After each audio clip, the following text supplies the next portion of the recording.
With Microsoft 2020 scheduled for release next year, this is the sim for some of us that have been waiting 25 plus years for. As a young simmer from the beginning, I always imagined where simming would lead us to. But for some of you that are just beginning, or Microsoft Flight Simulator 2020 will be your start of your flight sim journey, I thought I'd take this as an opportunity to show you where it all began. So before we take a quick look into Microsoft Flight Simulator 2020, let's rewind the clocks back to where it all started.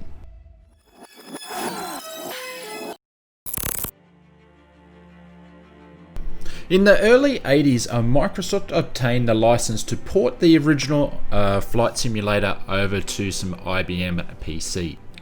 This version of the simulator was released in November 1982 as a Microsoft Flight Simulator, including features and improved graphics engine, variable weather and time of day, and new coordinate systems, which was subsequently used for 5 versions from this one. Some of the aircraft that were used in this version came with special features, such as the software Camel had 2 additional gameplay features. One was dogfight mode and the other one was the ability to crop dust. I remember playing this version years after it's released as a little boy, using your keyboard and basically not making any landings whatsoever. A few years later, in 1984, Microsoft released a version 2 for IBM PCs. They made a small improvements on the original version, including the graphics and a more precise simulation in general. They even added a joystick and mouse input. This version also supported RGB monitors, which had 4-color graphics. Version 2 expanded on the scenery coverage and included a model of the entire United States. Also, the airports were limited to the same areas as in Flight Simulator 1. Over the next year or two, the scenery was expanded with extra discs available for the US, including Hawaii, Japan, and parts of Europe. In 1988 is, in my opinion, where things started to get interesting. Microsoft Flight Simulator 3 was released in 1988 with improvements on the flight experience by adding additional aircraft and airports into the simulated areas from Flight Sim 2. Probably the most notable update when it comes to version 3 was the high-res graphics and frame rates. V3 included 3 simulated aircraft such as a Learjet 25, a Cessna Skyline and a Stopworth Camel. With the addition of multiple displays and multiple views included in this version, I remember vividly spending many times watching the outside of a Cessna taking off from Megfields in version 3. Not too long after V3 was released, a Microsoft Flight Simulator was released with another version, version 4, in late 1989. This version also came with extra improvements to the previous sim. Some of these were including improvements to aircraft models, as well as upgraded model of the Cessna Skyline, and also a programmable dynamic scenery. Now, where things get interesting in this version is this is the born of the age of the third-party add-ons for Microsoft Flight Simulator, which most of them were scenery add-ons, and they were produced between 1989 right up to 1993. Flight Simulator version 5 was released in 1993. This version had a bit of a facelift compared to the other previous sims. It was the first ones to use textures, which produced a higher degree of realism. Unfortunately, this made all the other previous add-ons of scenery and aircraft obsolete, as the textures would not fit with those aircraft. We did see a version 5.1 that was introduced in 1995 as well, adding the ability to handle scenery libraries, including a wide use of satellite imagery. With a release of a new Windows operating system, Windows 95, a new version of Flight Simulator had to be developed for that platform.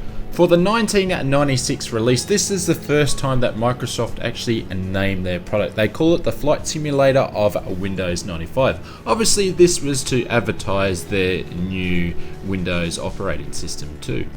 This version was basically a port over from the previous DOT version, Flight Sim 5.1, but it did also have a vast improvement in frame rates, better haze, and the additional aircraft, including the extra 300 aerobatic aircraft.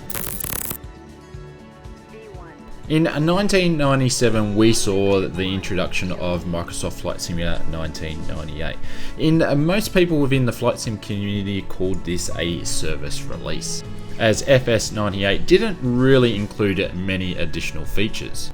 But some of the features that are worth mentioning was the updated of about 45 detailed cities to the box edition. The Cessna 182 was updated with photorealistic instrument panels and an updated flight model.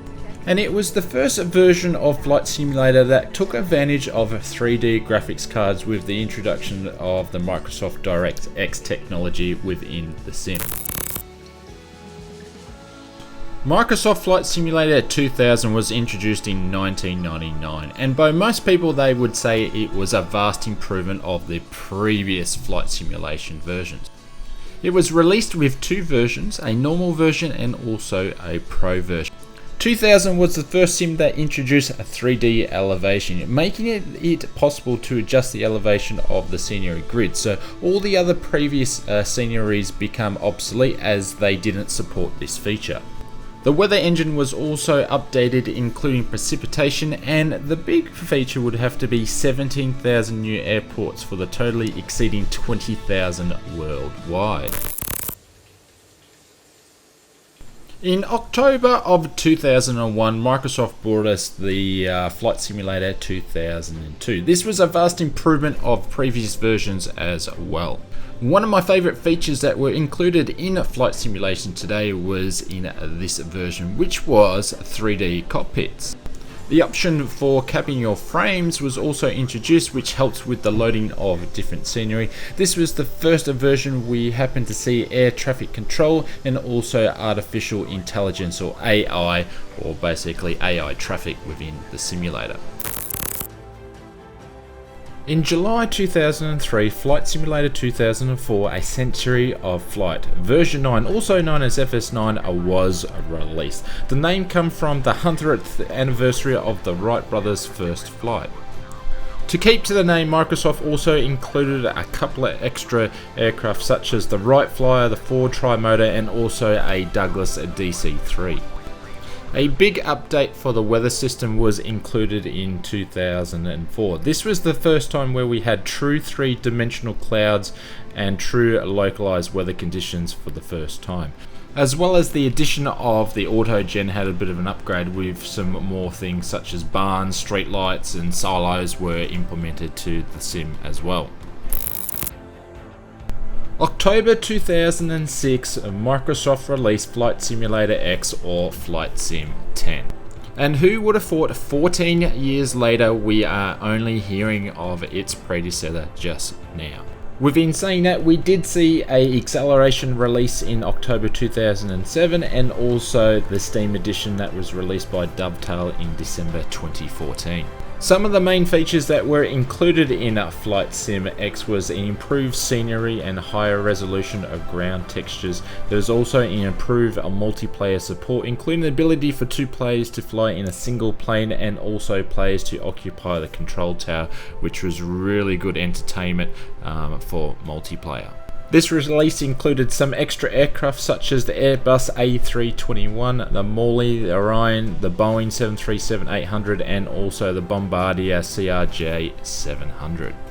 Within saying that, we never thought we would see its predecessor 14 to 15 years later, and a big thank you out there to all the third party and development teams out there for continuing the legacy by all the third party add-ons to keep this community going and current. On June the 10th, 2019, at an E3 conference, Microsoft dropped a bombshell and said that Microsoft Flight Simulator 2020 will be released next year. This was a big surprise to the community who had no idea that the team at Microsoft were working on a new, updated and next generation simulator.